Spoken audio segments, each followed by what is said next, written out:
Alhamdulillahi Rabbil Alamin. Wassalatu wassalamu ala asrafil anbiya'i wal mursalin Sayyidina Muhammad wa ala alihi wa sahbihi ajma'in. Qala rabbi shrah li sadri wa yassir li amri wahlul 'uqdatam min lisani yafqahu qawli. Subhanaka la ilma lana illa ma 'allamtana innaka antal alimul hakim. Wala haula wala quwwata illa billahil aliyyil azim. Alhamdulillah, syukur pada Allah Subhanahu wa taala yang menjadikan kita pada hari ini bersama-sama berada dalam majlis ilmu walau dalam keadaan apa sekalipun. Macam-macam sekarang ni.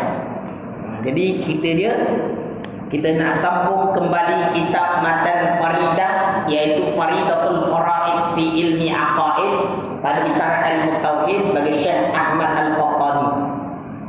Depan lain, sama di dalam, sama depan di lain.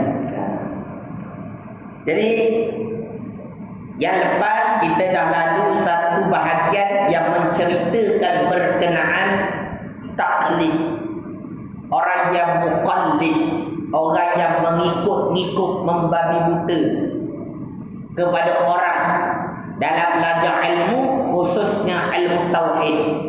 Siapa yang belajar ilmu tauhid secara muqallid, bukan belajar, diikut ustaz ataupun ikut orang tanpa dalil yang dipelajari secara tepat, secara ijmal, dia boleh dikatakan para ulama dua keadaan.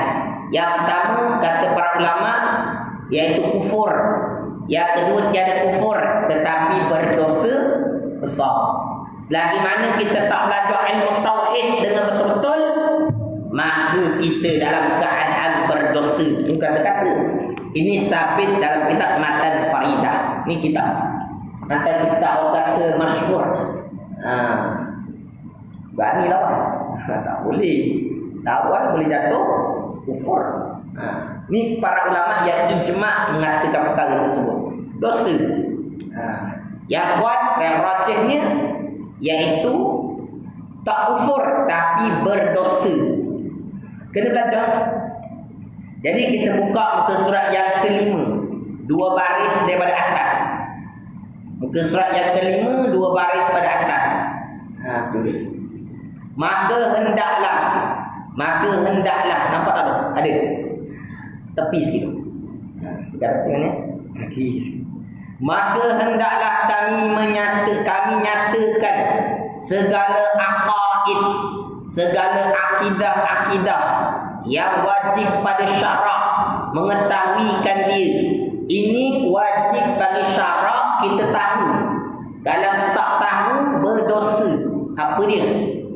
Daripada segala yang wajib, perkara sifat yang wajib bagi Allah, dan yang mustahil bagi Allah, dan yang harus pada hak Allah Ta'ala dan hak segala Rasulnya, serta kami iringkan. Ini kata kitab lah, kata muallif, kata penulis Syekh Ahmad Al-Khaqani. Dia kata apa?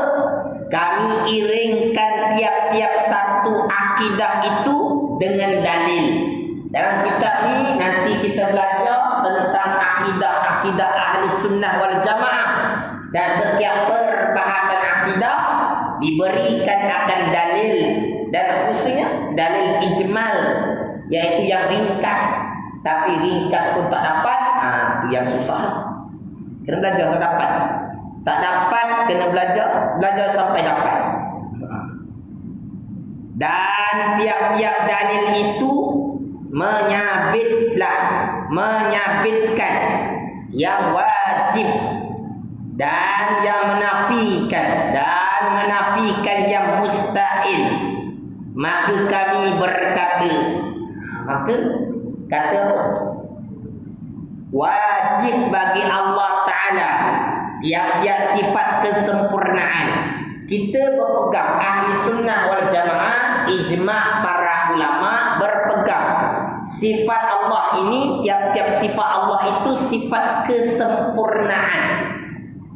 Kamalat, dalam bahasa Arab, yang patut dengan zatnya. Sifat tu memang patut dengan zatnya, yang maha tinggi. Dan sifat kesempurnaan itu amat banyak. Kalau nak ikut sifat-sifat Allah Ta'ala yang sempurna itu cukup banyak. Tapi kita belajar 20 sifat saja. Sebab apa? 20 sifat ini ialah sifat yang wajib diketahui. Kalau nak ikut sifat sebenar tu banyak. Yang wajib diketahui 2 je. Tapi kalau 20 je. Dah kalau 20 ni pun tak ingat. Mana jadi dia? Fikir-fikirkanlah. Ingat tak ingat ni? Ingat satu persatu. Cuba baca nak dengar. Kalau lepas tak lepas, kalau terlebih tapi tak apa nantilah. Tak sempat pula. Malah kejap ni. Aku lapar. Kejap dah cakap ni. Tak apa, nanti kita balik kita test ni. Bagi ujian. InsyaAllah. Sama. Sifat. Mana ni? Dan sifat kesempurnaan itu amat banyak. Tiada meliputi dengan dia, melainkan Allah Subhanahu Wa Taala. Tiada yang benar-benar dapat meliputi segala perkara itu, mengetahui segala perkara itu, melainkan Allah Ta'ala juga. Maka wajib sabitlah. Maka wajib disabitkan baginya Ta'ala, baginya Allah Ta'ala. Nya tu kembali pada Allah Ta'ala atas jalan ijmal, jalan yang ringkas je. Bukan susah, tak susah. Yang susah tak belajar. Tu kan susah. Sebab saya pernah dengar orang kata belajar tauhid ni susah. Kita belajar senang-senang lah Ustaz. Dah kalau nak belajar senang, dalam agama ni ada dia senang lah. Sebenarnya semua perkara susah, tapi yang menjadikan senang itu bila ada ilmu. Saya cakap betul. Tak kata dalam agama lah, segala perkara dalam dunia ni semua susah. Contoh buat kek. Buat kek senang ke susah? Oh senang kalau ada ilmu. Cuba kek tak ada ilmu, jadi apa? Jadi murtabak. Tak tahu saya apa kan? Faham tak? Kari, masak kari senang ke susah? Oh senang bagi yang pandai buat, yang ada ilmu buat kari. Dah kalau tak jadi apa? Jadi pacai. Tak jadi pacai. Pacai orang buat dengan mayat. Bau dia sama. Bau tu betul-betul kurang. Kenapa nak pacai ni? Tak apalah. Nak cerita dia tu, benda senang bila ada ilmu. Belajar tauhid senang. Kena ada ilmu baru jadi senang. Apa jualah dalam hidup ni. Jadi cerita dia jangan kata susah. Susah tu sebab tak ada inisiatif belajar ilmu. Nak kahwin senang tu susah. Senang kalau ada ilmu tu ramai cerai. Pada bang susah, gaduh banyak. Sebab tak ada ilmu rumah tangga. Kahwin macam kahwin tu susah juga. Nak akad nikah tu berapa kali kalau tak kena ilmu. Kan ni tu tinggal ni ke mana tak mana saya pun tak ingat dah. Kan? Tak lupa ni tu kat mana pun susah kalau tak ada ilmu. Nak bukan ni. Jangan main. Mana ada senang semua. Jadi belajar ilmu tauhid yang dikehendaki oleh syarak ringkas ni. Yang kita belajar dalam kitab ni ringkas je, berapa page? 20 je. Bukan lama sangat, habis 5 tahun je. Itu kalau setiap minggu. Kalau tak tahulah berapa kali sekali ikut jemputan. Jadi tak apalah, kita belajar. Yang penting duduk.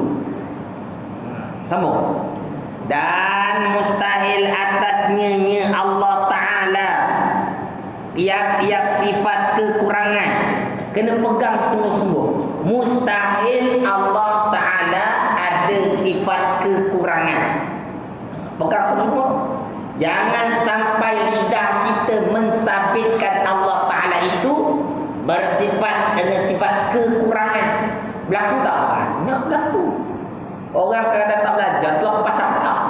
Tak tahu nak buat lawak jadi apa? Jadi rosak agama. Ada orang banyak nak menyebut tentang ni akhir-akhir ni kan wabak kan, orang COVID-19 kan, macam-macam orang cakap dari sudut pandangan agama. Tapi itulah, kalau salah cakap dah jadi contoh lah kita buat dulu. Ada banyak kali contoh. Kenapa hari ini kita mendapat wabak seperti ini? Kerana kita tak mengikut kehendak Allah Ta'ala. Kita dah meninggalkan segala apa yang dikehendaki oleh Allah Ta'ala. Tak betul tak kataan tu? Salah. Baru dia main. Dah ada dia kata kita tak mengikut apa yang dikehendaki Allah Ta'ala, sebab tu kena COVID-19. Mana silap Ustaz? Kehendak tu lah. Kehendak. Dan kalau kata Allah itu berkehendak, pasti berlaku, tak?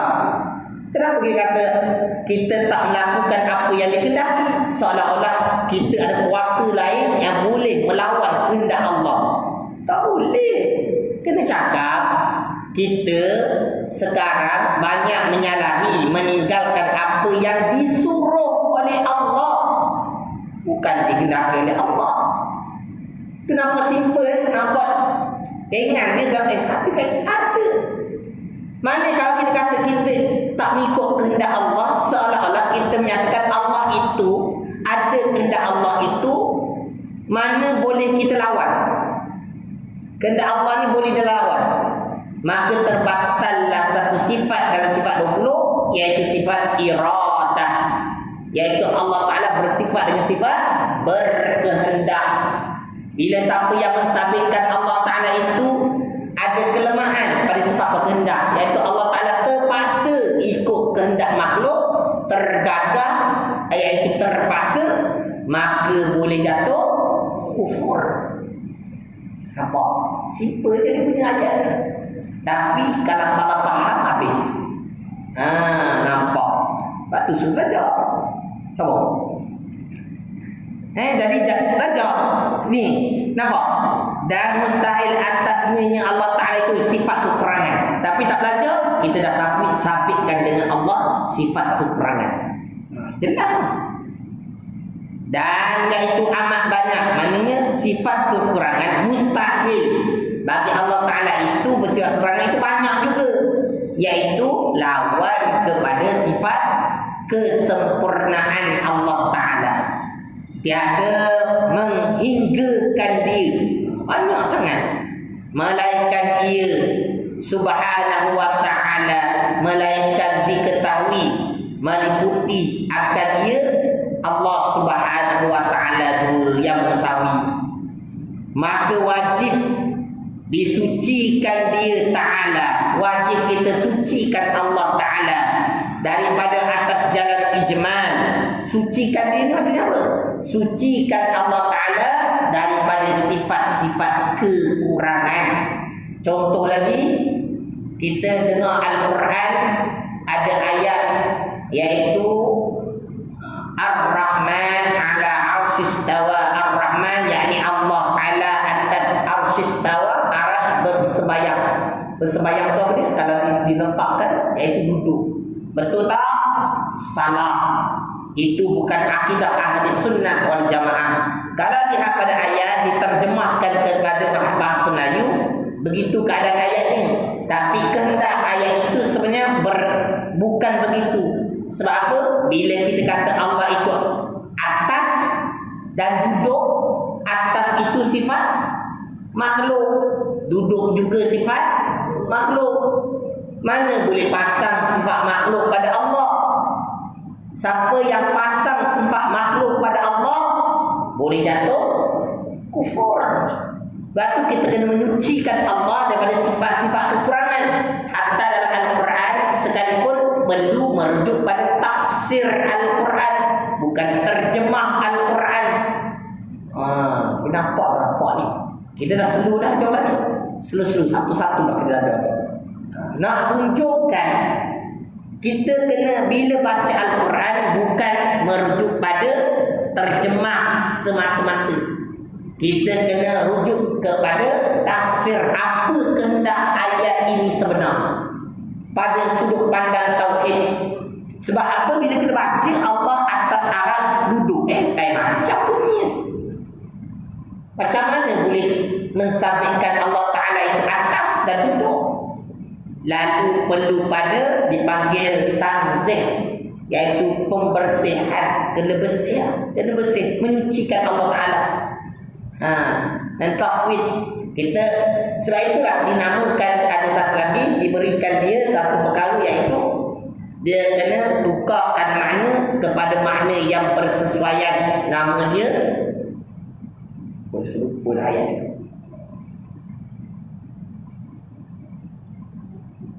Apa? Nantilah ingat, lupa dah.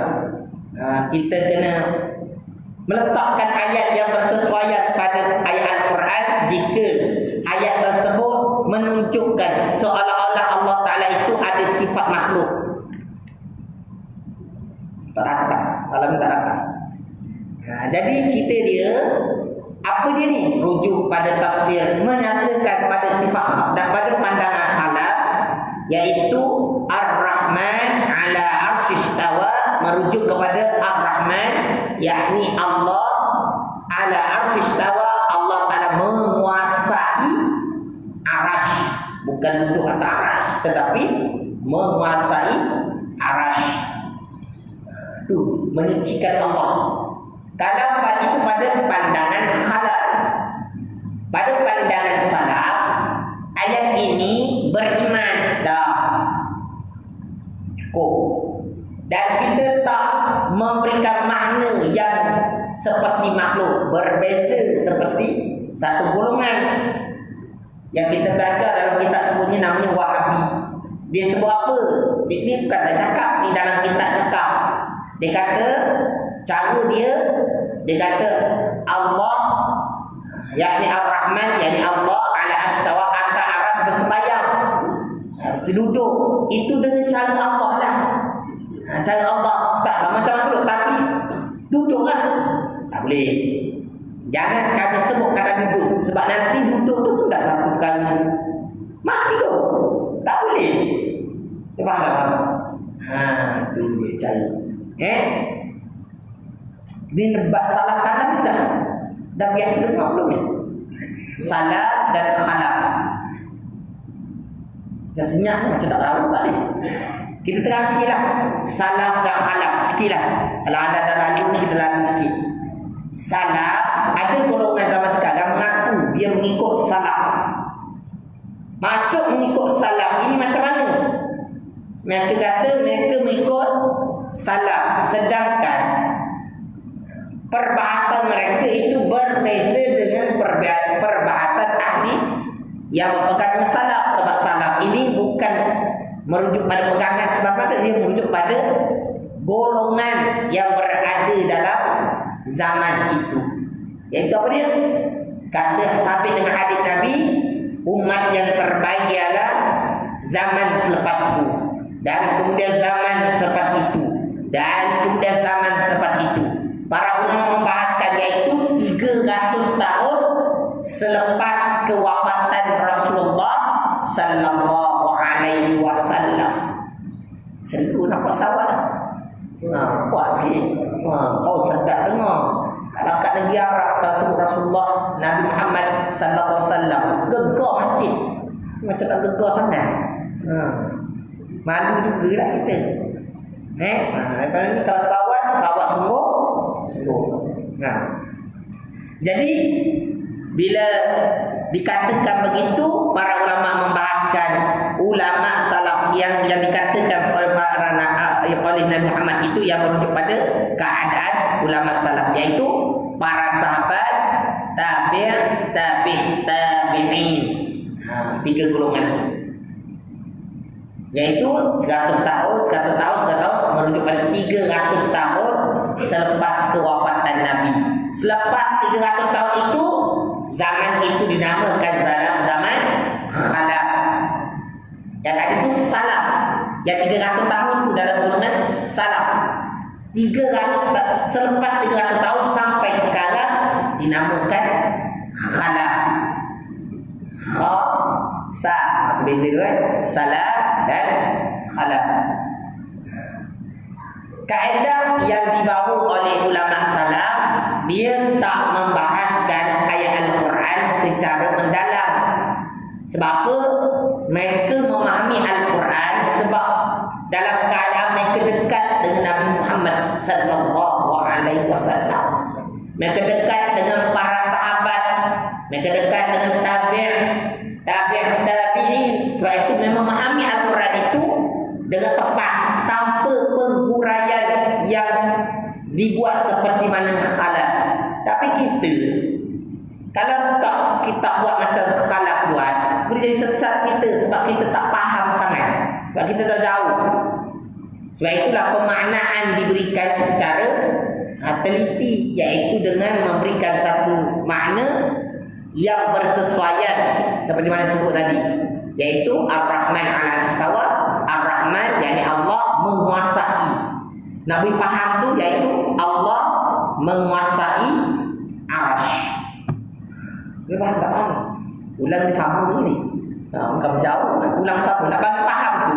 Yang ada kitab cakap dia ulang sampai faham. Tak faham angkat tangan. Tak faham angkat tangan tu, tak boleh risau. Saya tak marah. Sebaik insya-Allah. Tak faham tanya tu. Sebab apa kita risau kadang-kadang. Orang belajar tauhid ni, bila dia tak faham, dia simpan, lama-lama fikir. Dia fikir-fikir jadi gila. Dia susah. Tu cakap, tak faham tu angkat tangan tu, tanya terus. Jangan fikir lama sangat. Tak fikir tak jadi masalah, tak jadi bersayat. Belajar ilmu kena rujuk pada guru dan kitab. Tak fikir sendiri. Sebab tu orang belajar main fikir-fikir kosong. Belajar main fikir-fikir tak jadi. Agama main fikir-fikir jadi tak jadi. Agama ni perlu dirujuk dengan rujukan yang tepat, iaitu daripada para ulama. Mereka ini merujuk pada Al-Quran dan hadis. Lebih kisah jadi ayat pin. Main fikir tu. Ayat pin kata apa? Kaya Ahmad. Bukan Ahmad kenal. Yang ngaku Nabi. Ayat pin jadi Tuhan. Kak Ahmad jadi Nabi. Dengan tu apa? Dia kata apa? Dengan Yasin tutur pada dia. Anda tengok tak? Kak Ahmad kan aku. Kata Yasin tutur pada aku. Bukan pada Muhammad. Pada aku. Tak? Sebab apa? Dia bahaskan Al-Quran guna akal dia. Dia fikir. Gila. Tapi orang gila ramai ikut. Biasa tengok kan?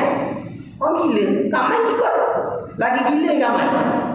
Betul, saya tengok. Itulah psikologi tu hidup. Kadang yang ikut tu tak tahulah macam betul dia, tapi dah ikutnya gila sama kan. Iya. Saya tengok ramai macam tu. Baru-baru ni pun cerita sedap sini boleh cerita sedap sini. Ada orang jumpa saja nak ngubat anak dia. Bukan nak ngubat anak dia kan. Sedang marah dia bawa kan. Datang jumpa saya. Dia nak jabat saya kata hari malam datang rumah kan. Apa kes dia? Anak dia tak ngaku mak. Dia tak ngaku mak dia tu mak dia. Anak dia kata dia adalah anak kepada Sultan Ibrahim. Sabah mana pula dia kata. Bukan banyak ni yang kata tahu zaman dulu dah dia kata. Zaman dulu mak dia ni tertukar. Dia masuklah zaman dulu. Tak sampai 300 tahun pun zaman dulu dia kata. Mak dia ni tertukar anak dengan sultan. Jadi mak dia ni besarkan dia. Sebab dia ni anak sultan. Susah cerita. Jadi kita dengar macam ni. Kalau kita sekali imbas, dengar macam kena rasuk ni. Kena rasuk. Dan main-main buat apa, berbekala ni macam kena rasuk je. Dan dibacalah dengan amalan-amalan baca-baca. Kata tak ada apa Bukan kena rasuk ni. Ni masalah mental ni. Lepas tu barulah bila sudah dah cakap mak dia, barulah dari dulu dia cakap lah, betul ustaz. Sebenarnya kita dah pergi ramai ustaz dah. Memang ustaz lain kata gitu, dia tak ada apa ni. Ya, saya kata betul ni, masalah kena bawa hospital ni. Kena jumpa psikiatris. Dia masalah ni tu pada otak ni. Iaitu dia mengalami satu penyakit, mungkin penyakit dia mungkin bipolar disorder ataupun mungkin split personality. Sebab tu zaman sekarang tengok orang sekarang asal masalah sikitnya salah jin. Masalah sikit salah jin. Kesian jin. Semua nak salah dia. Kadang-kadang macam tu lah, kesian dia. Dia ngamuk. Dia kata anak-anak tak salahkan dia, buat betul lah. Betul. Sebab kena faham, kadang-kadang masalah berlaku sebab tu keadaan. Satu memang kena sebab makhluk halus. Yang kedua sebab psychological. Saya dah ramai jumpa saya. Masalah bukan masalah menyebabkan makhluk halus. Dia lebih pada masalah psychological. Itu yang kadang-kadang saya pun pernah satu sebenarnya cerita kalau saya pernah merawat seorang ni. Sikit-sikit lah anak-anak korang. Itu satu. Dapat sebab sekian cerita. Saya malam raya tahun lepas, tahun lepas raya yang itu pukul 4 pagi ke 3 pagi sebab ayah sangat dengar apa bunyi malam raya. Esok pagi tu takbir raya. Malam raya dapat telefon, kita malam layan lah. Rupanya bila dah dapat telefon pagi tu dah pukul 4 tu kita angkat jugalah. Angkat, dia kata ustaz, tolong ustaz datang rumah saya ustaz. Anak saya ni dah daripada maghrib, lepas daripada berbuka puasa tu, sampai ni tadi berdiri, tak duduk-duduk. Berdiri berduduk sambil berzikir. Saya kata baguslah zikir. Baguslah zikir. Tapi tak diri zikir tak berhenti. Dahsyat saya kata. Dia saya dah pernah datang rumah dia sepenuh perempuan.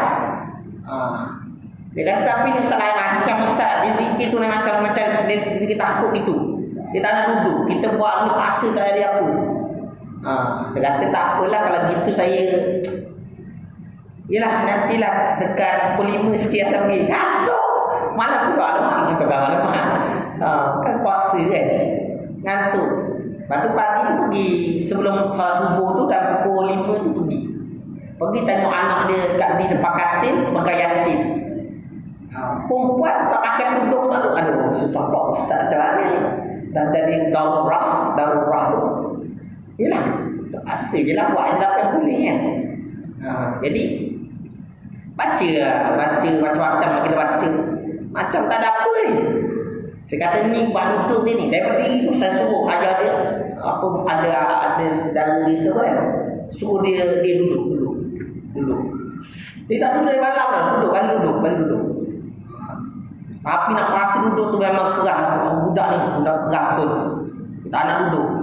Makin tu dia macam dia kata macam dia nampak lah. Dia tak kata. Dia macam tengok gitu kan. Kita dah baca ni, saya kata ini bukan masalah ni. Ini kadang-kadang masalah pada mental. Saya kata betul ni. Kadang-kadang kena rujuk tengok balik. Sebab apa? Sebelum tu saya pergi masalah keluarga. Nampak kan? Yang sebelum saya pergi tu saya tengok suami isteri gaduh. Umur dah 50. Umur suami isteri tu dah 50. Gaduh. Isteri cemburu lebih. Kat sini tak. Sini baku lah. Sini baku. Macam tanah ni je. Ya, kadang-kadang makin umur makin tak percaya. Kat sini tak lah. Kat belah sana tu. Ganda. Jadi cerita dia gitu lah. Maknanya saya katakan dia ni sebenarnya satu je. Akibat tidak belajar ilmu tauhid saya kata. Sebab kita meletakkan kepercayaan ni pada siapa sebenarnya? Pada Allah Ta'ala. Bila kita yakin pada Allah Ta'ala, kita yakin sungguh-sungguh kita buat amalan sedang dilakukan tu, kita tenang.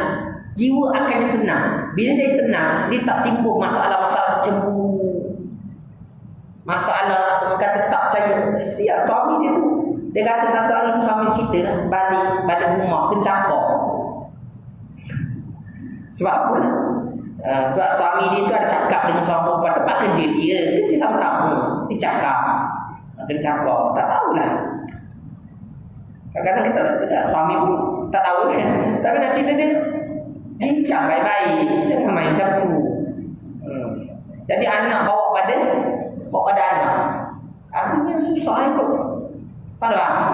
Sekarang satu je, nak penyelesaian dia apa dia? Duduk dalam majlis ilmu tauhid. Kalau ada masalah mental, setakat satu perkara je.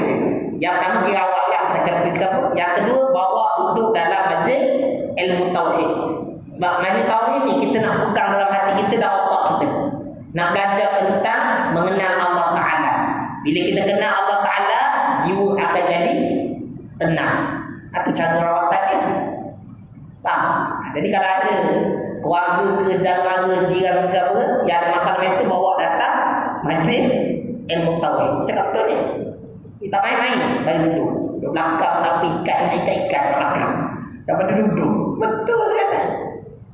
Supaya dengar. Dia dengar insya-Allah. Lama-lama boleh baik. Yang kedua, teknik dia apa? Kalau perempuan ada masalah mental bagi kahwin. So kahwin awal. Bila kahwin tu dia akan kurang sikit. Banyak setengah masalah tu kurang sebab kahwin. Sebab apa? Sebab tak sempat pula habis. Dah cukup lah tu kahwin, dah cukup dah. Allah. Azan dulu lah. Kita terus sikit.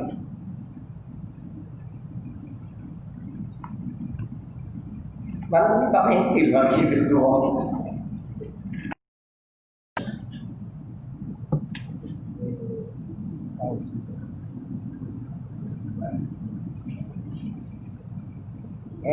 Sambung.